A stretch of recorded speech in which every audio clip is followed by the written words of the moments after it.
हरे कृष्णा। जय श्री हरि विष्णु की। आज एकादशी है। मेरी माता श्री कहती हैं, निधि, जब भी आपको अवसर मिले तो कथा कहनी और सुननी चाहिए। यह अत्यंत सुखदायी होता है। जो इसका अनुभव करते हैं उनको ये ज्ञात है। इस तरह से हम अपने सबसे परम मित्र परमात्मा से जुड़ते हैं। है ना कितनी अच्छी बात। और उन्हें धन्यवाद करते हैं। आज आप सबको कथा सुनाती हूँ, आप भी जरूर सुनिएगा। अपने व्यस्त जीवन के कुछ क्षण उस परम शक्ति के सुमिरन में लगाएं। प्राचीन समय की बात है। एक नगर में एक अत्यंत धनवान ब्राह्मण रहता था। वह रोज पूजा पाठ करता, दान भी देता, लेकिन उसका हृदय कठोर था। वह केवल दिखावे के लिए दान करता था, किसी को प्रेम या सच्ची भावना से कुछ नहीं देता। एक दिन भगवान विष्णु ब्राह्मण का रूप धारण कर उसके द्वार पर आए और बोले, मुझे कुछ अन्न दान में दीजिए। उस ब्राह्मण ने अनिच्छा से थोड़ा सा तिल दे दिया।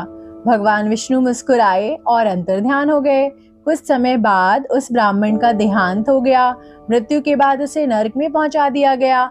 वहां उसे भूख प्यास से अत्यंत कष्ट होने लगा। उसने यमराज से पूछा, मैंने तो जीवन भर दान किया, फिर मुझे यहाँ क्यों भेजा गया? यमराज ने कहा, तुम्हारा दान दिखावे का था, उसमें प्रेम और भावना नहीं थी।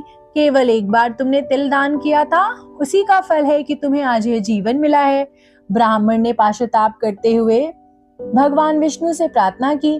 तब भगवान विष्णु प्रकट हुए और बोले, हे ब्राह्मण, यदि तुम पृथ्वी पर जाकर माघ माह की कृष्ण पक्ष की षट तिला एकादशी का व्रत करो, तिल से स्नान, तिल का दान, तिल का सेवन और तिल से भगवान का पूजन करो, तो तुम्हारे समस्त पाप नष्ट हो जाएंगे।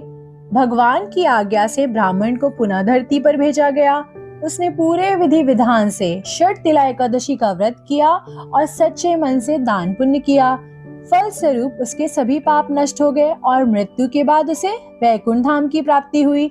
इस दिन तिल से स्नान, तिल का दान, तिल का सेवन, भगवान विष्णु का पूजन और एकादशी व्रत करने से व्यक्ति के जीवन के सभी पाप, दरिद्रता और रोग दूर होते हैं और मन शुद्ध होता है। बल्कि षट तिला एकादशी केवल व्रत नहीं, बल्कि सच्चे मन से किए गए दान और भक्ति का पर्व है। इस दिन किया गया छोटा सा पुण्य भी जीवन बदल सकता है। हरे कृष्ण। जय श्री हरि विष्णु की।